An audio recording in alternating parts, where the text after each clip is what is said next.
Welcome back to The Lamppost Listener. My name is Daniel. I'm Phil. And this is a podcast where we journey chapter by chapter through C.S. Lewis's Chronicles of Narnia. This is the Disney version of that, I guess. I literally forgot what to say. We've now done the chapter by chapter part. Yeah. Now we're journeying movie by movie through yes, we've all done the different adaptations. We've done the BBC adaptation. We're now on the Disney/Walden Media adaptation of this movie, and I think we've got a good episode. We've got some fun things to talk about, right, Phil? We do. We have a good list. We have numbered things, and this is also I guess chapter 17 was the end of the season, but I guess this is really wrapping up all of our coverage of The Lion, the Witch, and the Wardrobe, because the next time we're together, we're going to be talking about Prince Caspian. That's right. So we also have a couple listener feedback things at the end we'll get to as well to kind of finish wrapping up. We finally got an answer. No one's reached out to us and let us know if if what Peter had to clean his sword for. We finally got an answer. I'm just kidding to all of our listeners. It has been phenomenal how many people have reached out and kind of given us some great answers. I think we have at least 10 different reasons why I would have to clean that sword. We do. I'm actually very impressed by that. But yeah, this is a particularly good email. Yeah. We really enjoyed. Are you saying the other emails weren't good? I'm saying that this is a really, really good email. Before we get started, Phil, I have to ask you, is this a Christmas movie? Does it take place in winter? Yes. Is Father Christmas in it? Yeah. Are there presents? There are presents. Is there a lot of joy? There's some joy. Seems like a Christmas movie to me. When did it come out? 2005. December 9th, 2005. That's a Christmas movie. Oh, is that anything that comes out at Anything that comes out in December that has snow in it tends to be a Christmas movie. I guess that's true. That's true. We did a little poll on our Twitter page, and the majority of our listeners agreed with you and me that this is a Christmas movie. It was 60% yes, 40% no. So it's not a huge decisive victory for the Christmas side of things. But I think we're going to go ahead and say this is our first Christmas episode of the podcast as well, too. Is that? Yeah, pretty close. I got some royalty-free Christmas music to play in the background here. Yeah, so some maybe, little jingle bells. Yeah. Some stuff that won't get us sued since we can't play the other Narnia music today. That's right. But we can imply it. Yes, we can. So just a couple of quick facts before we get started. Like we said, the Chronicles of Narnia, The Lion, the Witch, and the Wardrobe was released on December 9th, 2005. It is really the first, I would say, blockbuster, big-budget production of these movies, right? I mean, the BBC were saying, we felt like that's more like a play, or like, I mean, it's a movie, or it's a mini series, right? Yeah, it's a mini series. But this is a lot more like, this is something that's going to make lots of money. And it did. Yep. And come out in theaters. Came out in theaters, absolutely. I mean, do you remember it coming out? I remember it being a really big deal. Yeah, it was huge. I was looking through like the Wikipedia page and stuff. This movie was screened at the White House. Now, I don't know how many movies are screened at, like, it wasn't like its premiere at the White House. But it said, there was like, I saw a picture of Laura Bush with a bunch of like little kids behind her all watching the movie. So it looked like they were having a good time. Cool. Do you remember seeing it for the first time? I do, yeah. You want to tell us about it? It was like any other theater experience. It wasn't like a special thing? No, it was cool to see like Aslan, not a puppet, but CGI. Throwing some shade at the BBC. No, it was just cool to like see it. I think that special effects got a lot better and more accessible to a lot more films. Like, yeah, that's you true. can have really good special effects as early as the 70s, I guess, but they weren't as prevalent. Yeah, I guess that's true.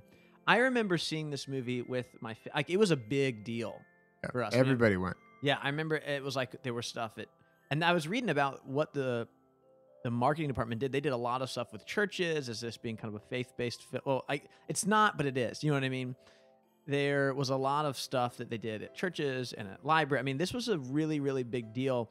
It seemed like they really thought this was the next Lord of the Rings. And we're going to talk about comparisons to those movies too. But I mean, I don't know if they had plans for all 7. I'm sure our friends over at Narnia Web could let us know what the plans were. But it seemed like they were like, this is going to go on for a while. Like, we know that we only got 3 movies in before they stopped. But at the time, and this felt like this is going to be the next, really more like the next Harry Potter, which is, another like long spanning film franchise, which this did come out the same year as Harry Potter and the Goblet of Fire.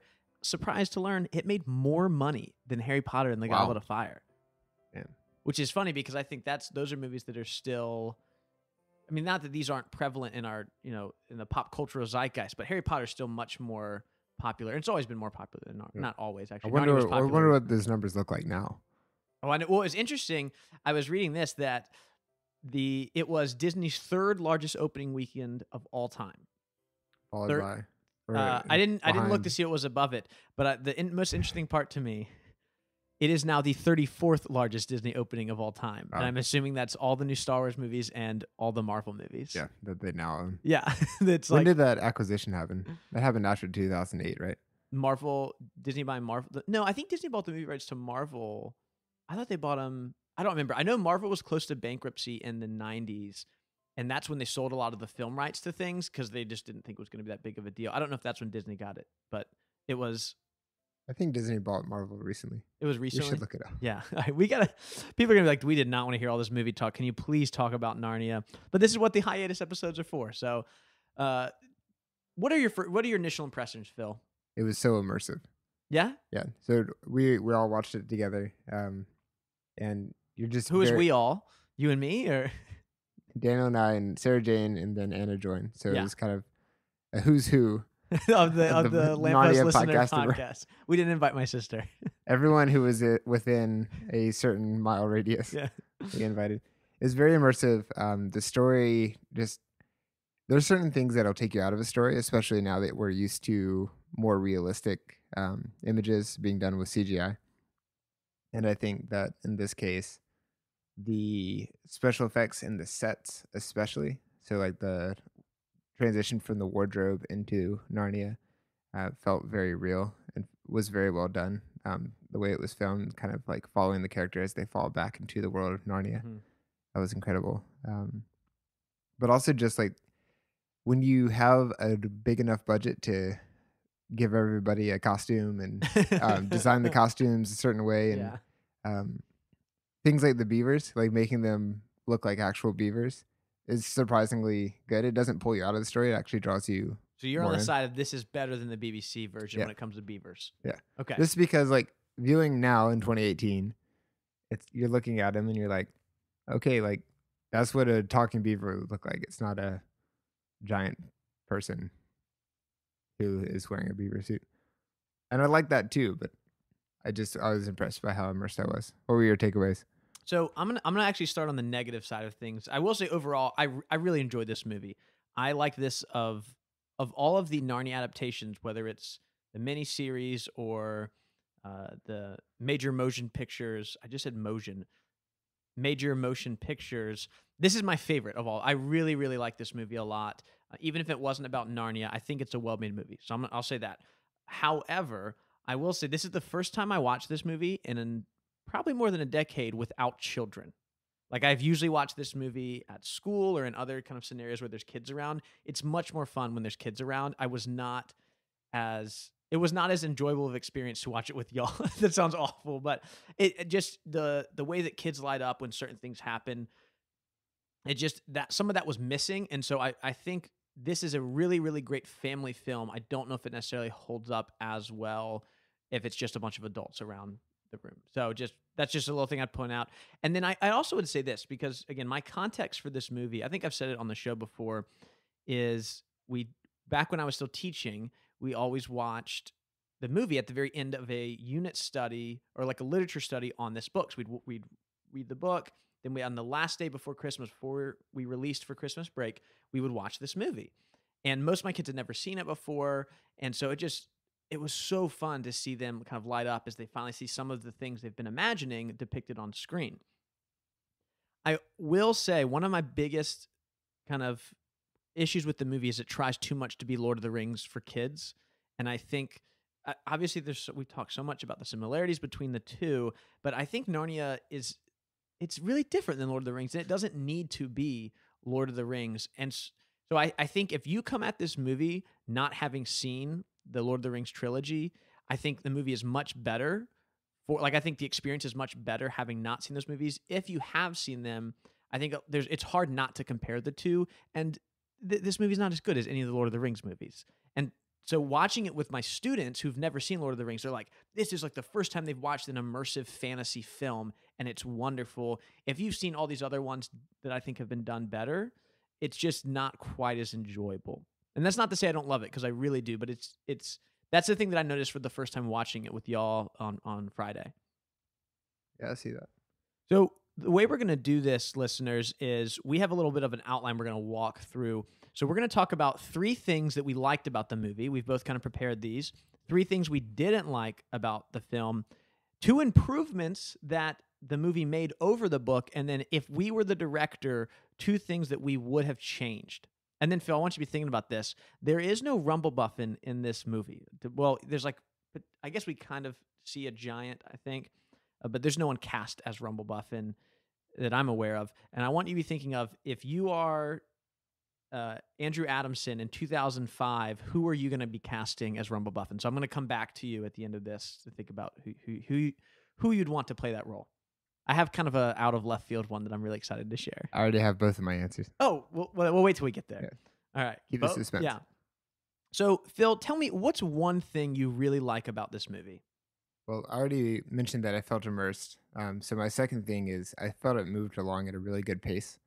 The BBC version, it was a different format. It wasn't a movie. It was a miniseries. Mm-hmm. But we watched it all at once. We watched a 3-hour movie over the course of 5 hours because we stopped it a little bit to discuss things. And I also have a tendency. I'm a movie pauser. Like, no one likes watching movies with me. You have to go into a movie watching experience with Daniel knowing that it's going to be a movie watching experience with Daniel. It's just different. Yeah, I'm not. I kind of like it though. It's like we're going to talk a little bit more during the movie, and so you have to like invite people. Okay, yeah. That are prepared for that. But you're also going to pause it, and you do learn a lot of stuff.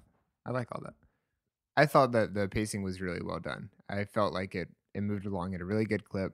There were no moments where it's like, why are they doing this, or why are they like zooming in and kind of fading out for no reason at all. It just felt like it moved along really well. And even extending certain things, like they extended the battle scene. Mm-hmm. And that lasted a lot longer on film than it did in the book, which is kind of surprising. That was really well done too. And I think they made really good choices on what to change for a film format. Okay.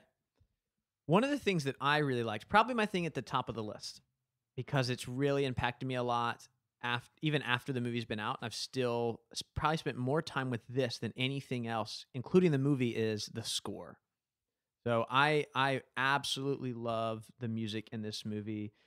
The composer is Harry Gregson Williams. I think we mentioned that in the BBC version, and I just think he hit it out of the park. Like, I think this is one of my favorite scores of the 2000s. There's multiple themes. Like, he captures Narnia. Like, I think it's really, really strong. And one of the things when I was still teaching, I'd do is, if we were kind of doing work during this unit, I had created like a Narnia playlist on Spotify where I'd picked out all like the quieter songs so it wouldn't be distracting. And as they were working, or even sometimes reading, I'd put some of that music on, and it was so fun because it just would feel like we are there, especially some of the tracks. Like, I love from Western Woods to Beaver's Dam. You feel like you're entering into Narnia. Even kind of it just feels magical. Like, if you go back and listen to the track The Wardrobe, where Lucy is first kind of discovering the wardrobe and going into Narnia, it just feels Narnian. It's wonderful. I mentioned this before when we had the episode where Father Christmas shows up. Maybe my favorite musical moment of the whole movie is when Father Christmas shows up. If you go back, and I'll post these links for listeners, if you go back and listen to the beginning of the track Father Christmas, you kind of hear this joy, and it sounds Christmassy without just, let's just hit a bunch of sleigh bells up against a wall and like beat you over the head with Christmas music. Yeah. It sounds joyful, and like, I just can imagine if that music wasn't there, the scene would not be as good. And that's what makes a really good score to me. I think about, like, often, I think George Lucas said of John Williams that his music was the oxygen of Star Wars. And I kind of feel like that with this movie, that without this music, this movie would be so much weaker. And so I really, really like it. And not just the score, but also the sound design. Yeah. Sound design was incredible, specifically for the battle scene when they're running at each other, and then the audio kind of drops out, and then they hit each other, and it cuts back in. That shot is one of my favorite shots. So good. In any kind of fantasy film. I love it when they're charging at each other, the music drops out, and then I think it's a white tiger and a cheetah, I think, kind of just like hit each other, and the sound is like it just It impacts you. crackles. Oh Crackles man, back to life. it's so well done. Props to I don't know who did the sound design on this film or who was head of that department, but they did a great job. They It's also spectacular. exercised restraint with it, though. Tell me some more about that. It could have been bad if they kept doing it, but they did it once and they made it count. But it wasn't like are you familiar with what ramping is? Mm-mm. It's when they slow down the speed of the playback, and then they crank it back up, and then they slow it back down. So it's like you're fighting in slow motion. So it's like, oh, he's drawing the sword back, and then it's like sword goes in. Kind of the Zack Snyder for every single one of his it's movies. exactly Oh, man, I what can't 300 stand is kind of known for. No on the comment. on the negative side of things. Yeah. I haven't seen 300, so I don't really know, but Um, I've seen scenes from it. I don't think Zack Snyder's a very good director. That's not what we're here for, though. So yeah, so I mean, just in general, I'll post some links for people to go back and listen. If you haven't, I'm sure many of our listeners have. If you haven't gone back and listened to the soundtrack, please do. It is, especially right here around Christmas time, like it is a spectacular. It's really, really great. I can't speak highly enough about it, and it's probably my favorite thing about the entire film. What's another one of your things? Oh, I really like the prop design. Tell me more about that. Fantastic swords. The Turkish Delight box kind Uh-huh. of saved the whole Turkish Delight thing. You would eat it just from the box alone. I would like to have one of those boxes. I'm really glad I don't have to go grocery shopping with you. Like, I like this box and this box and this box. I'm not afraid to admit that I buy things based on packaging. A lot of A people lot of do. money went into that packaging. Yeah. Yeah, I thought that was great. I thought the costume design was incredible. I think we hit a turning point several years ago where you stopped being like, "Wow, that's amazing how they did that," and you Mhm. just kind of accepted things for what they are, like in a movie when you see it. And an example of that would be the centaurs. It's like, oh, that's a centaur. It's not Yeah. like, how did they do that? It's just that's what it is. And this is only 4 years after Harry Potter and the Philosopher's Stone, which has some of the worst centaurs ever I guess put I to need to go screen. back and watch it. Go back and look I've up. only seen the Sorcerer's Stone. Well, as you know, I have the region-free British versions of the DVD or the Blu-rays here. So they did name the DVDs different. The movies different. If you buy them outside of the United States, Okay. so here in the U.S., if you buy it's Harry Potter and the Sorcerer's Stone, I had to get it shipped over from the. I'd really it's. Yeah. I just feel like, do they think Americans are dumb? Like they're not going to know what a philosopher is. They're going to think it's way too much thinking. So it's sorcerer. That's more fun. I'll get off my soapbox. Sorry.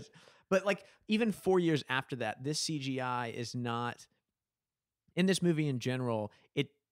It's one of the things. Well, I'm not going to get too far ahead because it's something I'm going to bring up later. It doesn't take me out of it too often. Where there are some movies in that kind of 2000 to 2005 era where we're still working some stuff out, and in some ways you go back and like, ooh, this really takes me out of it. So I didn't feel like there was anything like that in this movie, and I like what you're saying. The props, I thought they were really great. One of the things that I also really, really liked, probably my second favorite thing in the whole film, is the cast. I think this is a great cast. was a There's good not cast. a weak link. And it's also kind of a who's who of famous people now. Not really who. I'm just thinking, like, this is James McAvoy before he was super famous. Right. And Tilda Swinton really hadn't done a ton of stuff either, I don't think. I don't know enough about Tilda Swinton. I think she may have done more stuff. It was movies that we hadn't seen at that point. That's fair. I don't know when the movie adaptation was, but she played a pretty. I think it was 2002. So I guess you're right. I guess she had done other stuff. She had not But she's a done- great queen. Oh my gosh. The thing about the casting is that they nailed what the characters should look like, Mm-hmm. and they got the ages right too, which kind of helps you. Yeah. There's something about like having people look like the ages they're supposed to be. It just kind of plays into it. Like if Edmund were 2 feet taller than Peter, it just wouldn't fit the story as well. Are you throwing more shade at the BBC again? I thought you enjoyed it. And I was just like, I'm just talking about how much I like the Disney version. One thing that I read, I thought was really interesting on the IMDb trivia page, which, who knows how real. I'm hoping most of it's real. I was wondering about that too, because some of the stuff I'm like, there's no way to fact check this. Yeah. Easily. I think from the app. No. But I found out the role of Edmund, speaking of this, was cast about a month after everyone else had been cast as a way to detach him from the rest of the film. Did you read about this? I did read about this, and I'm interested to talk about it. Okay, let's talk about it. Do you think this kind of stuff actually works? Like, do you think it really plays a role? I think it's a cool story afterwards. I don't know. I mean, I think it's a cool story. It's a fun piece of trivia, but like, does it really make a difference? I like to think it does. I'm not someone who makes movies. Do you know another movie they've done this? So this is a little bit different, but and again, we're doing a lot of. If you like Harry Potter, you'll like this episode, and if you don't, sorry, David Bates, that we're talking about Harry Potter. So when they did Prisoner of Azkaban, Alfonso Cuarón asked the three main leads to write a paper about their characters, and kind of true to form, Daniel Radcliffe turned in a 1-page paper. Emma Watson turned in a 12-page paper, and Rupert Grint didn't do it. So it's like, and I know that's not quite the same thing, but it's like, oh man, that's like they all kind of did like they were cast well. Yeah, exactly. And so I don't know. Emma Watson probably wrote hers on parchment. Exactly. Yeah. And so it's kind of a similar thing where it's like, oh man, they're acting a lot like their characters, and I've always loved that story. I mean, I do think there is a detachment of Edmund from the rest of his siblings. It's hard to know what's causation and what's like what's just we're seeing it on screen. Is he just acting really well, or is that something that would brought him into the scene? And speaking of that, there's another little bit of trivia, and some of our listeners helped confirm this with me. There are 2 times where Lucy was not Lucy, Georgie Henley, who plays Lucy, experienced what we see on screen at the same time we are. So when she met James McAvoy's Mr. Tumnus, she had never seen him in costume before. And so her reaction is real and genuine. And the same thing for when she first walked into Narnia. They blindfolded her and she hadn't seen the set before. So her entrance into Narnia from the wardrobe is real and realistic. Now, that kind of thing, I think definitely adds to it. For sure. So here's the only thing, not against that, but like she could just be a really great actress. Like it's how you can't know if it's what is that scene so great because they didn't show it to her before, or is she just a really, really great young actress who's able to communicate her reactions well? Like, you don't really know. I mean, what do you have to lose by doing it the harder way? I think that's fine. I think that you should probably do it. Yeah. I think every scene ever in any movie, they should not show anybody the sets until they walk onto it. They blindfold everybody on every set. That's kind of what they do with all the Star Wars movies, I feel like, because no one's allowed to know what happens in them. Well, there wasn't a set. It was just a whole bunch of blue stuff. At the one, yeah. It was really interesting to hear. This is an aside, and you'll probably take it out, but like to hear Samuel L. Jackson talk about how it's the most pure form of acting, and he loved it. And I was like, that's an interesting perspective, because I kind of thought they would all hate it. Like, I hate like sitting on this blue thing, like pretending it's a horse or whatever. Yeah. So yeah, the cast is wonderful. I really think Tilda Swinton does such a great job as the witch. Fantastic. I think all 4 siblings. I'm not usually a huge fan of child actors, but I don't think any of them are weak. There's a couple of lines that I'm always like, nah, that wasn't the best, but nothing where I'm ever like, oh man, this was the wrong casting. I think they all were cast really well, especially Georgie Henley as Lucy. I mean, Lucy's my favorite character. And so I feel like my expectations are already really high because it's my favorite character. I want to make sure they do this in this book, or in this movie. But she does such a spectacular job. And she's like, I don't know how old she was when they filmed this, but I mean, she's a kid and she's acting her heart out. So I love it. Yep. Any other people from the cast that you were happy with or pleased I with? thought Peter did a really good job. Just kind of the older brother. When they have sibling fights, like there's a scene where Edmund does something to Lucy. Lucy gets upset and runs out. And then Peter does something and makes Edmund mad. Oh, yeah. And then Susan looks at Peter and she's mad. And she's like, the whole thing just blew up. So accurate. I mean, the 4 kids I thought were really, really strong together. And I thought they all did a good job kind of meshing well. Like, I think they were great. It's sad that we only really get 2 movies with the 4. I mean, that's how the story goes. Yeah. But no, oh, wait, you haven't read 4. And so maybe that's a spoiler. But, they're not, I'm sure Peter and Susan are not in Dawn Treader. So it's sad that we only get the 4 of them like that because they're so great together. So do you have any other thing? Do you have a third thing, or did we already go over all of yours? I think we covered all of the things that were in my top 3. Well, my last thing that I really liked, and it kind of had to do with what you mentioned earlier, is that Narnia just feels real. It felt really real. Oh, that's wonderful vocabulary, Daniel. It's really real. Yeah, but it really was. Like, it felt like a real place. I was not as bothered about the fact that I don't know where things are in Narnia because I actually felt like there was some type of geography surrounding this. There was one point, though, in the movie that you like yelled at the TV. I was very upset when the kids walked to the castle and then back, and then like when Edmund leaves, all of our protagonists follow him pretty much to almost the witch's castle, and then somehow make it back to their house to pack up in time before the wolves can get there. And I just thought that was a little that bothered me. But this is my issue, and I'm gonna eventually get over it. So, but yeah, Narnia felt like a real place, especially when it turns to spring. It just feels like this wonderful fantasy land that I want to visit. And I think they filmed. I think they also went to New Zealand to film, just like, to make more comparisons with Lord of the Rings. The sets, or as far like the locations that they shot at, made this feel like a real place, and I really really like that. Yeah, principal photography was in New Zealand. So, and this was interesting too, just about some behind the scenes stuff. They shot primarily in chronological order. Really? Yeah, for almost all of it, they tried to, and this is great. Andrew Adamson did a good job with this.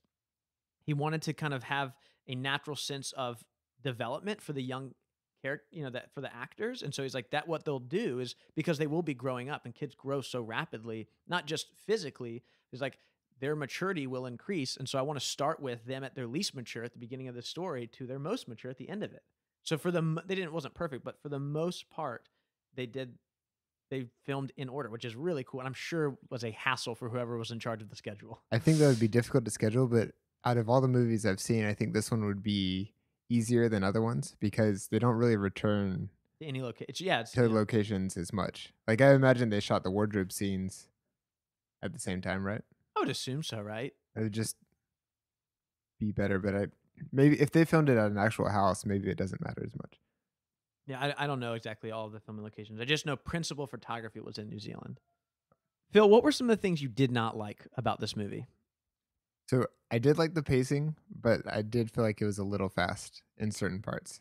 And that may be just how I'm remembering it, but it seemed like the whole thing was a little fast. I really enjoyed how they added tension by having the wolves surround the beaver house, and you think they're still in there. Yeah, that was really well shot. But overall, like, things like that did kind of speed things up a little bit. Did you? What I really wanted is I wanted more movie, and that's kind of what you're supposed to be left with, I guess. Yeah, that's great, right? Like, when you are at a nice restaurant, you want just one more bite. Like, you don't want to be miserable as you walk out.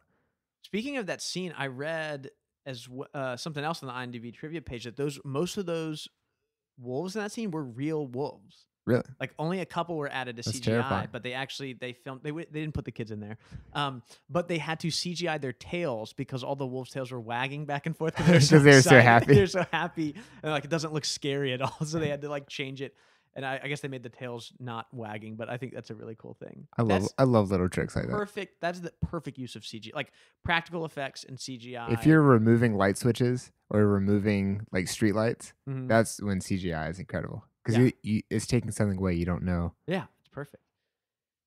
One of the things that I did not, speaking of CGI, I think it's lackluster in a lot of places. I wouldn't say it's ever really bad, but this movie does not have the best CGI. It's not something to write home about, and especially with the scenes of the frozen waterfall that's melting.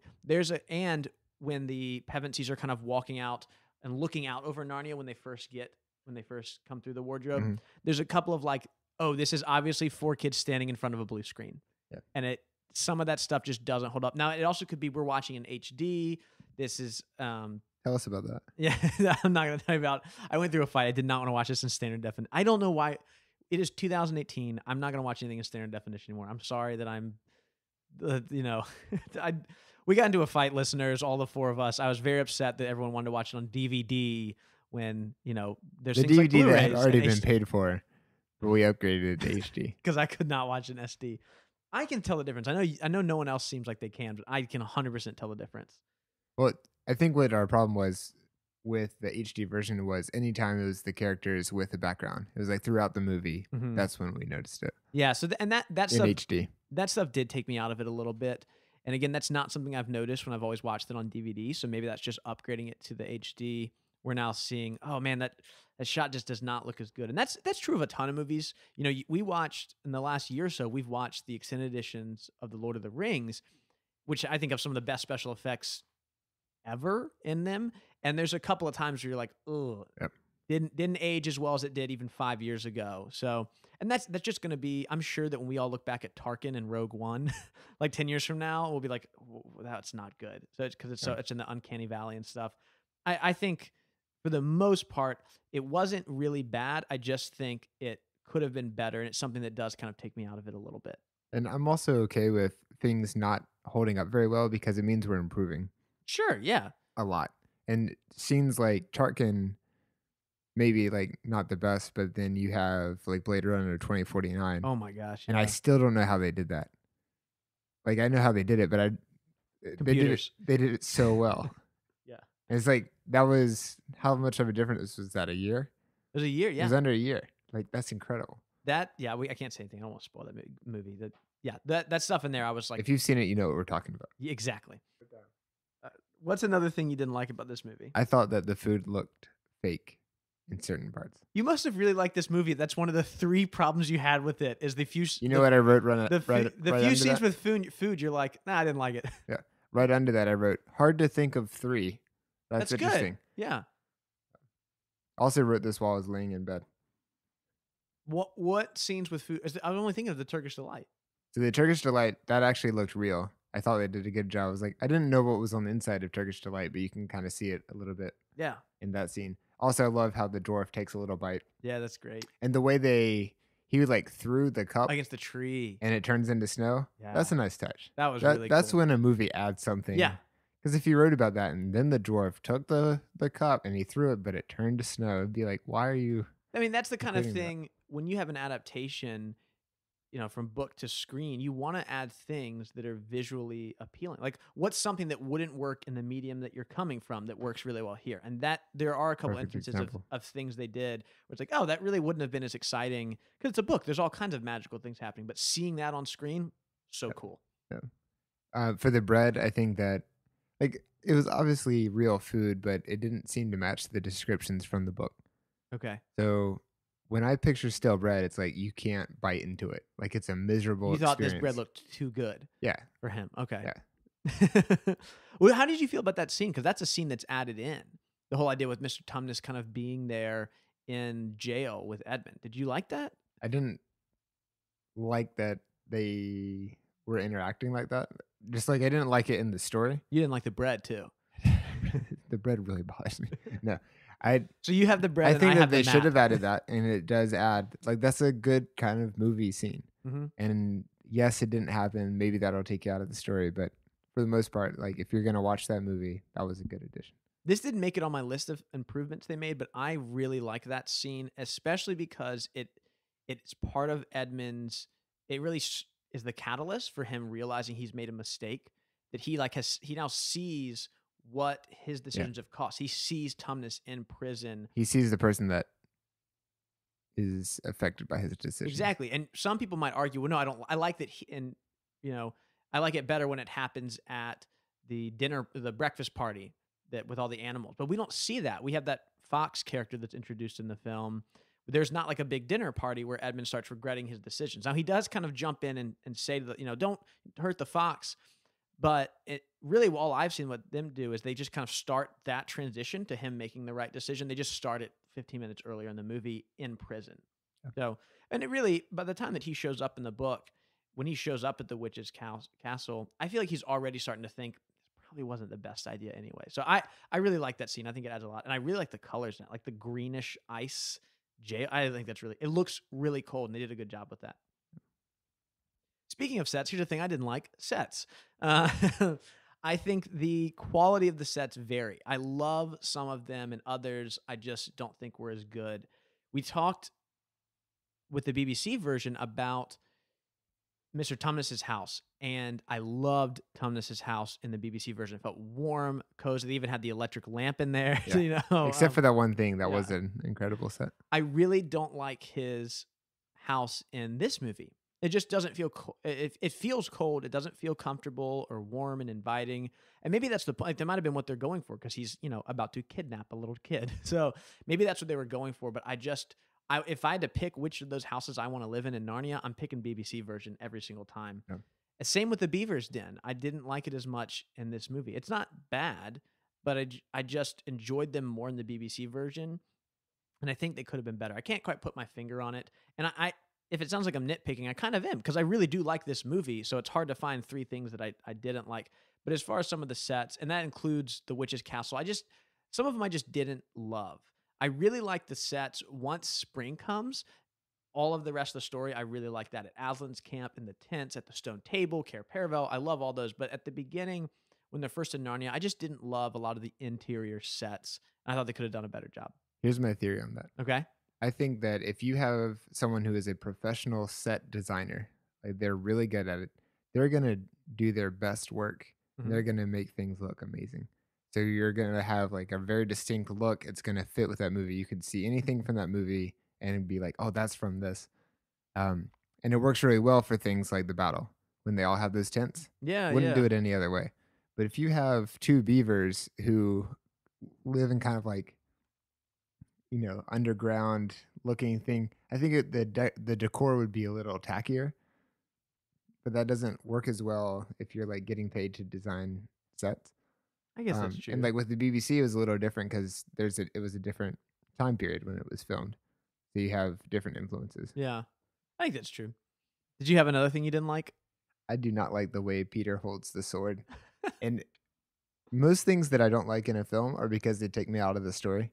And for this, it was like, who holds a sword like that? Dude. And I get that they're trying to be like, oh, he hasn't held a sword before. And maybe I would make a similar decision, but it really took me out of the story. Oh, I actually posted something on Twitter because you kept asking that question. We were watching it, and people responded with what you said. Well, he hasn't done it before, because I love that he holds the sword like a newbie. Like he really is like holding it. Like, I don't know what he's like, trying to distance himself as far as he can from whatever is attacking him. So he's like just holding it out super far. I love it because it's like, this is a 12-year-old, 13-year-old kid holding a big sword. He wouldn't hold it the right way. I like that he's not like standing up like Aragorn, like, I've got this, guys. But I understand why you don't like it. Actually, I don't understand why you don't like it, but you were allowed to share your opinion on this show. That's right. My last thing, speaking of Aragorn, I do think probably the thing I like least about this whole movie is it does try too hard to be Lord of the Rings for kids. And I understand that I would assume without Lord of the Rings, like the movie trilogy, we wouldn't have gotten these. Like, I really don't think that we would have gotten the money to obviously you and me. I don't think we would have gotten the money to finance these movies. I just don't think it would have happened. So it's kind of like, of course they're going to try to make it like Lord of the Rings, because that's really why we have these movies in general. But at the same time, it just feels like they try to be Lord of the Rings a little too much. They tried, a lot of it seems like it's trying to set up for the next story. I think one of the biggest strengths of the Narnia books is they are each one. We talk a lot about the order to read them in, publication or chronological, but I mean, each one is an individual story that you could enjoy. Now, there's probably better ways to read them in order, but if I just handed a kid, The Horse and His Boy, or if I just even give a kid The Voyage of the Dawn Treader, never having read anything before, they'll probably still enjoy it. They not just enjoy it, but I think they would find it to be a really engaging story. Now, it'd probably be better if you had more of the backstory, but they are very unique and individual stories. I do think this movie tries a little too hard to kind of be like, look, this is the first in a long Narnian saga. What is something it specifically did? Because I didn't feel that way at all. You don't feel that way? Convince me. I think a lot of the stuff with the professor, I think they're a little bit, even more than the book, they're kind of like, look, he knows something. Look at him. Especially the way it ends, it's kind of pushing a little too hard. No, not compared to like where we are now in 2018 with the way that every movie has to set up the very next movie. It's not like there's an end credit scene. There is a scene in the middle of the credits. Post-credit scene. Yeah, exactly. It's just that I felt like it's too much. I don't know. It's kind of hard to put my finger on it, which I know is not great for podcasting. I'm just like, I don't like this thing, but I can't quite tell you why. It just feels to me like it can't. Let me say that again. The more it tries to be like Lord of the Rings, the more it will be compared, and I really just feel like it will always lose. Like, it's just not the books. I think they're very, very different. But let's take Fellowship of the Ring versus what's this name? This movie, Lion, Witch, and the Wardrobe. And if you were to watch, like, Fellowship is a way better movie. Like, it's one of the, in my opinion, it's one of the best movies ever made. I love it. I love it. I love it. And it's such a good adaptation from the source material. I think it's really great. From Trent talked about that in the last episode. From page to screen, it does a really good job of retaining a lot of the spirit of the book, even though it does change quite a few things. This book is probably more close. This movie is probably closer to the original when it comes to the book. But I don't know. It's hard to put my finger on, to be honest. Why would you disagree though about it? I think that people say things like that quite a bit. They're like, "Oh, an example would be songs being overplayed." Okay. Oh, I used to really like that song, but it's been so overplayed. And I think it must suck to be an artist who created something that's really popular and then people played it too much and now they don't like it. It happened with Adele's Hello. Like, I really like that song, and then like they kept playing I don't know. it. I don't do. I hear it too much. Just like, but I also get it. Like, I agree. Like, I don't want to hear that song anymore. So when you say things like, I think they were trying too hard to be Lord of the Rings. It's like, well, like Lord of the Rings probably paved the way for this movie. Oh, it did, for sure. To get made. So they kind of have to. They also have to set things up for the sequel. I get that. It's even more awkward if they didn't like set that up. But also, like, it is a series. That's true. So, like, I mean, there are all these little things where it's like, if you decide they're trying too hard to be like Lord of the Rings, then you're going to see all this evidence of what they're doing. But if you don't think that, like, I didn't think that, and I just, except for like the battle being like a big battle, I don't really see that many. Well, and I agree with you. similarities. Yeah, and to be honest, my complaints with the movie, like I said, I really enjoyed this movie. So I don't have these like great arguments about It why. doesn't sound like you enjoyed the movie. But I think my biggest thing is I think this movie works best if you show it to people or to kids before they see Lord of the Rings, because I just don't think. Oh, so it's like an order thing. I guess, even though I just said it, we were just talking about order a second ago. Like, with my kids, when they're old enough, what I would do is we'd watch the Chronicles of Narnia movies first, and then we'd eventually, and they're more mature anyways, but we get to Lord of the Rings, just because I think seeing the Lord of the Rings first and then Narnia, you just go, oh, like these are the less good ones of those. And I don't feel that way about the books at all. Like, I know that some people do feel that, oh, Narnia is like what you can read after you finish Lord of the Rings, and you want something, but it won't be as good. I don't feel that about the books. I love the books, but I do feel like the movies are just a little bit like too much like Lord of the Rings. And maybe it's just the time it came. It even comes like, I wish the movie was just called The Lion, the Witch, and the Wardrobe, not The Chronicles of Narnia, The Lion, the Witch, and the Wardrobe. That's the longest movie name ever. title. I wish it just had been The Lion, the Witch, and the Wardrobe, you know? But I'll So on that note, I'm also going to decide the order that my kids watch stuff in. okay. And we're going to start with movies from like the 40s and the 50s. Oh, so you got to okay. start off with the Wizard of Oz, which I think is the 30s. But before that, you have to watch some black and white movies, maybe Dracula, and get an appreciation for the fact that things weren't always in color, and then slowly work your way up. I'm going to show my kids Metropolis first. That's going to be the first. We're going to go with The Yeah. robot that looks Yeah. like C-3PO. That's actually But where see, George that's- Lucas got it from. That's the kind of order where it's wrong. It doesn't look like C-3PO. C-3PO looks like that robot. That's why we're going to watch Metropolis first. We're Yeah. going to go with like And German my experimental kids are going to play films. Nintendo 64, and then they're going to work their way up from there, because that's the way it should be. Yeah. How are you going to show them Star Wars? I'm going to show them the same way I saw it. Always Wait. release order. Release order. 100%. Got to do a release order, and we're going to watch them on VHS. There you go. You can come over to my house and you can get the despecialized Well, editions. we're gonna have to borrow it too, because that's how I watch it. Like, Yeah. you borrow copies of the movie, and it's a big event. It's gonna be like, if I have a son, it's gonna be me and my son, and we're gonna watch this movie. You're not inviting your wife? That's Well, kinda... she likes Star Wars, and I'm just like, I'm mimicking everything. That's the way I watch. I'm sure that My makes dad, that makes he's a like, we're horrible gonna watch Star childhood. Wars, Yeah, that your children are gonna have a horrible childhood if you do that. and we're gonna have to wait to see the next movie, and we're gonna look at books in the meantime. Do you know I actually did that when Anna and I watched Lost when we were dating? I would because I'd seen it. It's one of my favorite shows of all time. I didn't realize And- you guys dated. We did before we got married. We dated for about 2 days, and then I was like, I'm gotta marry this woman. And Sometimes you know. You just know. Well, she told me on May the 4th. She told me May the 4th be with you without any. Without any prompting. We didn't bring up Star Wars at all, and then just like we were on the phone, she's like, "Hey, May the 4th be with you," and I was like, "Gotta marry her." So, but we like watched Lost slowly, and I wouldn't let us just binge watch it. It was like, no. When I watched this when it was originally on TV, I had to was wait once a a week, week. and sometimes months and months to watch the next episode. So I understand that. All right, we're getting off topic though. So I don't have any more things I didn't like. Do you? I don't. All right. What are two improvements that you can share one at first. What's an improvement this movie made over the book?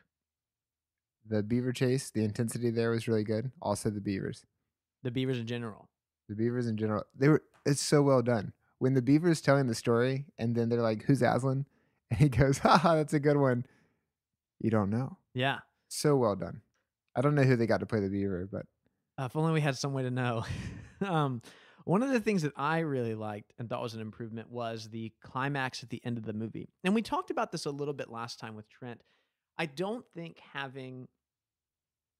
we've decided that the climax of the book is Aslan's resurrection. That's our opinion. We're not, studying this stuff, but we kind of felt like that's really where the book climaxes. And then from there, it's just kind of resolving the other things because our savior of our story has come back from the dead. So what are we afraid of anymore? Right?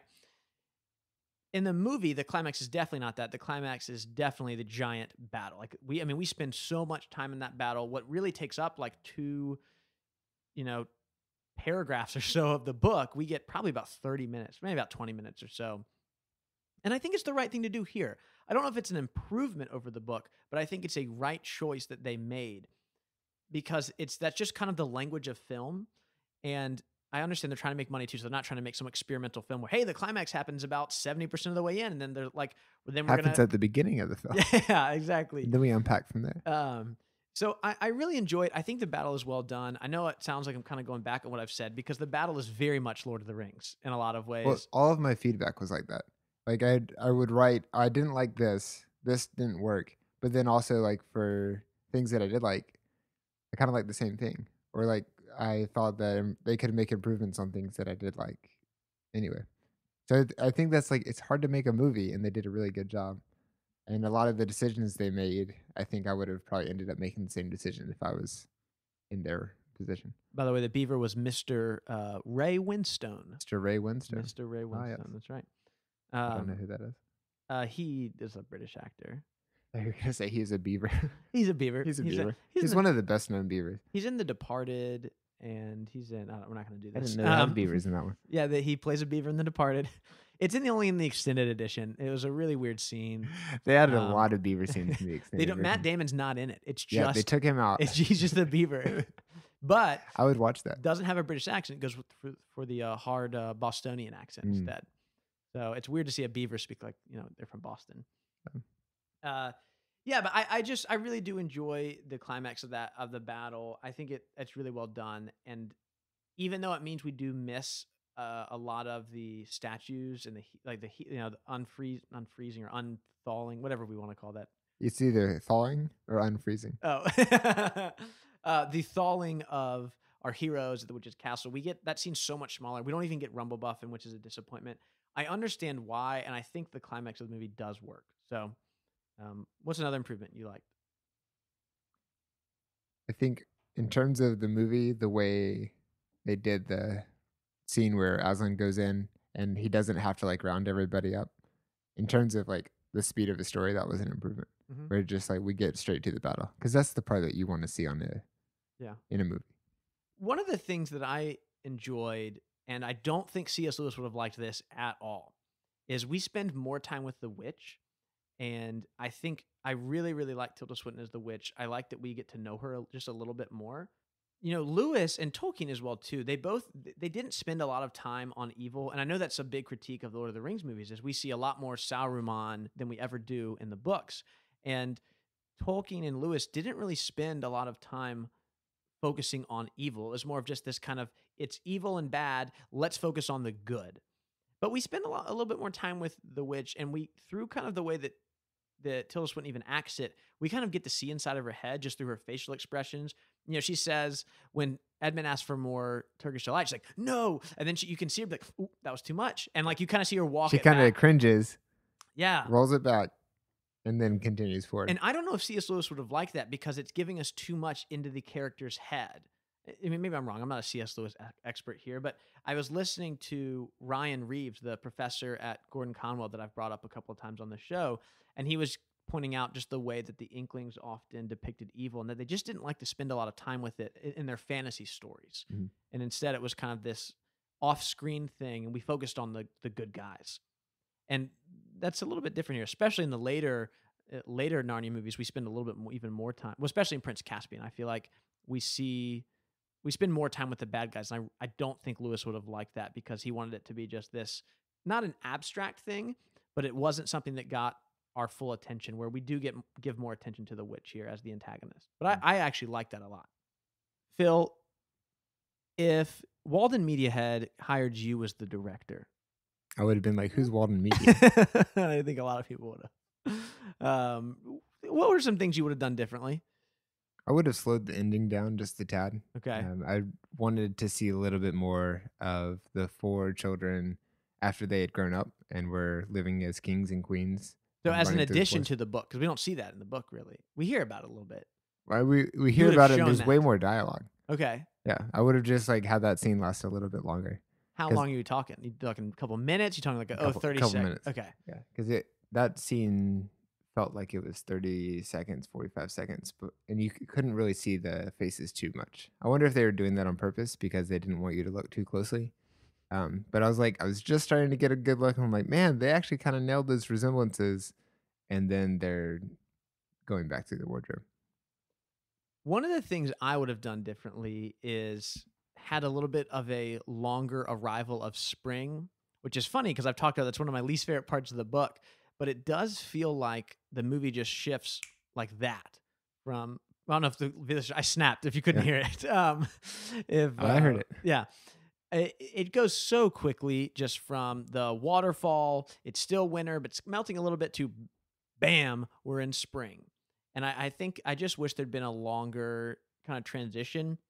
I have 2 comments about that, and both of them revolve around a friend of the show, Glumpuddle, who reached out. We were asking people to kind of share thoughts about the movie, and he shared that he felt like it was a shame that they downplayed Aslan throughout the entire movie. Especially, he was saying the kids get credit for the melting of the snow. The witch doesn't even seem to be as afraid of Aslan, and his roar is weak, and his resurrection and restoration, he said, feels like it's kind of more a footnote to the battle, which I would agree that Aslan is downplayed a little bit more. But I think the important part I wanted to kind of hone in on is it does feel like the kid's arrival is more responsible for spring coming to Narnia and not Aslan. Did you feel like that? Now that you pointed out, I can truly see that. I do know, however, that there is an extended edition of this movie. Were you aware of this? Just 2 hours ago. When I told you, yeah. When you told me. So Glumpuddle has a really long, detailed review of it, which it's on Narnia Web, and I'll put a link to it for listeners. And one of the things, he kind of came to the conclusion that it's really for diehard fans only. It adds some time, about 8 minutes to the theatrical cut. It's not the Lord of the Rings kind of, here's 30 minutes. It sounds like for the most part, it isn't seamlessly kind of added back in. In some scenes, it's kind of obvious this is a new scene. Maybe the special effects aren't done as well, or kind of up to par with the rest of the movie. But one of the things he mentioned that he really enjoyed was there was an extended arrival of spring, which is one of the things that I wish there was more of. So I have not seen this, but I want to find this somewhere so you and I could watch it and see kind of the differences, especially if it means there's more spring, because that's one of the things I would have changed. Anything else? I think that the Queen's castle, or the White Witch's castle, could have been better. How so? There's something Just about didn't it. like it. And that's what makes it so hard. But what are you doing as the director to make it better?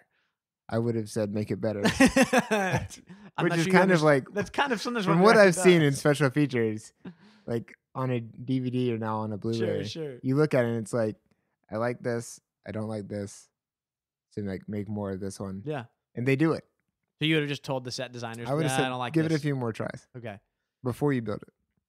Speaking of special features, the other thing I would have done if I was the director is after we'd made the movie, I would have created a special bonus feature on the DVD where, as a little pop-up menu, you could see where all the characters are on a map of Narnia at any given time. So we could finally see where everything is. And it would just be like a little thing under. It's like, oh, look, they're moving this way. Every time they're walking, you see where they are in Narnia. That's what I really would have wanted, because it finally would have solved my My It's interesting season-long that dilemma. everybody's an expert on why you should clean your sword, but no one has sent you a map yet. No one is well, no, I mean, there are maps that exist. It just doesn't necessarily line up with the text as much as I want You it want to. you want the actual story to. Exactly. Yeah. Um, Before we head out, Phil, I asked you a question about Rumble Buffin at the beginning of this episode, and I'd love to hear if you still were director of this movie and you had to cast somebody as Rumble Buffin, and we're going to put the scene back in where him and Lucy and Susan are all in the castle together. He's going to pick up Lucy. Who's playing Rumble Buffin? And remember, it's the year 2005 is when it's being released. We're filming this, I think, 2004. So who are you casting? If it was not 2005, it would be Andre the Giant. But because he passed away before 2005, and that's not an option, I think Dave Bautista from the James Bond movies and Daniel's making a horrible face. Like, that's the worst decision I've ever made. I'll let you finish. I think that would be a fantastic choice. He's the guy who plays, is it Dax? Drax the Destroyer. Yeah. He's the guy who plays Dax the Destroyer in the Avengers movies. Here's why you're wrong. I don't think Dave Bautista was doing any acting in 2000. He was doing WWE, Exactly. which is the purest form of acting. I think that's actually part of their slogan, the purest form of acting. He had not acted in anything until 2006 when he played a wrestler in an uncredited cameo in a movie. Just think how different that would be if I had been directing this movie as an 8th grader in 2005. Here's the thing. He's not British. I'm not saying he can't act British, but that would have taken me out of it a little bit.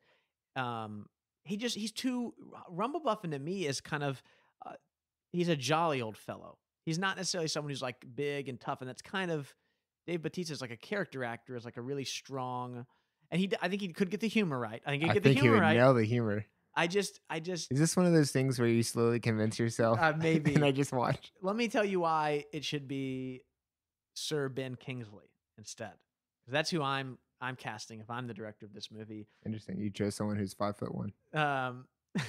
There's special effects. Is he really 5'1"? I don't know. He was short in Iron Man 3. Well, so speaking of Iron Man 3, another Marvel, and he movie, played Gandhi. I don't think Gandhi was very tall. Again, acting. So I'm gonna act bigger. I think Ben Kingsley has a very wide range as an actor. He can be. I mean, he's in very serious like biopics like Gandhi. He's been in all kinds of different things. And then he's been kind of a silly kind of goofball. Spoiler alert, in Iron Man 3, he plays kind of a sillier character. And I think he could handle both kind of the toughness of Rumble Buffin, but also kind of a little bit of the sillier aspects as he's kind of just confused about what's happening down below him. So that's who I would have cast. I think that would be a good choice. Well, Phil, do you have any last thoughts on the movie before we go into listener feedback? Nope, let's hear it. All right. So to end our season here, before we get ready for Prince Caspian, we have 2 emails from listeners. Phil is going to read one, and I will read the final one, and then we'll see you all again in January. John wrote us a really good email and said that even though he's not a Lewis scholar, he can make an informed guess as to the reason behind the never forget to wipe your sword, not just from a scientific chemical standpoint, but also why Lewis may have included swords in the first place.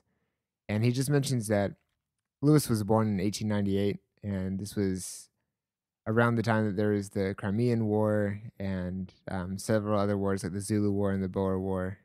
Was that before or after the Clone Wars? Well, that was a long time ago in a galaxy far, far that's away. right. It So would have been before. you do the math. Yeah, I'm sorry, John. I interrupted your nice email. Yeah, John, thank you very much for writing this. He even included a picture, and it gives us a sense of what Lewis may have been dressed like when he was an officer. And he also talks about how when Lewis was in the military, they still had swords, even though they were probably going to be used as a last resort weapon, but they did have some training on it. And he does mention that blood and sweat have a high salt makeup, and that would eventually rust the sword or lock it, kind of glue it into the scabbard if it was left on there. And I'll read the last paragraph of his email because it's really well said. Defeating evil, killing evil, in the book, A Wolf, requires real work.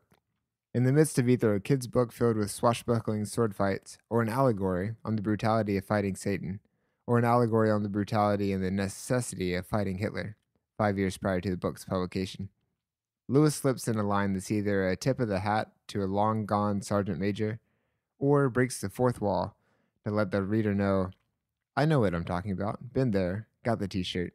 Wipe your sword. That's really good.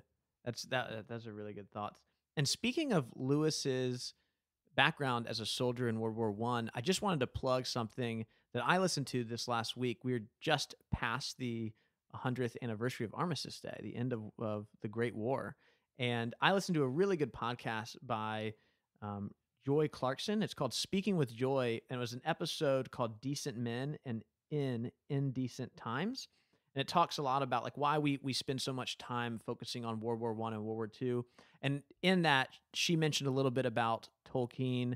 I don't think she mentioned Lewis, but just talked about like how World War One especially influenced a lot of the writers. C.S. Lewis would be a part of that group. And so I'm going to post that in the description. I'm always hesitant to link to other podcasts that are better than ours for people are going to leave. But it's really good. It helped me kind of think, as someone who's spent a lot of time in Narnia this last year, what was going through Lewis's mind as he's writing this, and what really had influenced him as someone who lived through both World War One and World War Two. So I'll put that in the description. It's a really, really great episode. Y'all should check it out. Sweet. We also have the final email for this season, which was from listener Patty. And I'm just going to read it. It's a really nice little email. It's a fun way to kind of end. She sent us an email regarding chapter 17, where Brian was a guest. She said, I really enjoyed your wrap-up of The Lion, the Witch, and the Wardrobe. One of the best podcasts I've heard anywhere. Well balanced between the three of you, and more revealing of your thoughts than ever before. And I've been listening to Brian and gang for a long time. Probably because the first time together, and you naturally shared more with each other and with us, not just an overabundance of superhero movie stuff. I hope you three get together again. Good dynamic and on-point Narnia sharing. Further up and further in. Awesome. Thanks, Patty. Yeah, that's a really nice way to kind of end the season.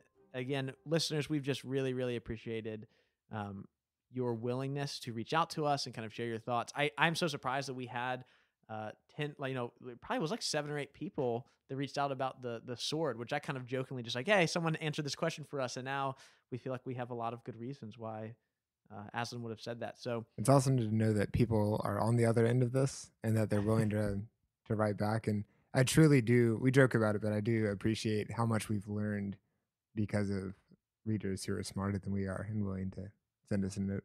Yeah, I like kind of going to this as Narnia novices, and I hope we kind of continue. We're obviously learning a lot more about Narnia, but we're going to hopefully still have the same mindset of we're just the people with the microphones. We're really learning from the listeners. Yeah. Phil, any last thoughts before we wrap up our coverage of The Lion, the Witch, and the Wardrobe? Looking forward to season 2. Yeah, I am really excited. Listeners, it'll be here before you know it. We can't wait to cover Prince Caspian. I know some people, it's not their favorite, but I reread it this year, and it's actually up there for me. I really, really enjoy this book, and I think there's going to be a lot of great discussion around it. And I'm excited to hear your thoughts, Phil, because you have not read this in a very long time, correct? Right. I think since 3rd or 4th grade. And you haven't seen the movie since it originally came out, correct? Right. So you're not familiar with this story at all. I'm not going in blind, but I'm going in kind of hazy. Yeah, that's great. All right, listeners, well, you can follow us into Narnia on our Twitter or Facebook pages. You can also send us an email at thenarniapodcast@gmail.com or leave us a voicemail at 406-646-6733. We'd also appreciate a review up on Apple Podcasts. This, again, helps other listeners find this show. Our show's themes were created by Kevin MacLeod, and you can find more of his work in the links in the episode's description. Thank you again for coming along for this entire season and for our coverage of The Lion, the Witch, and the Wardrobe. We will be back next time with Prince Caspian.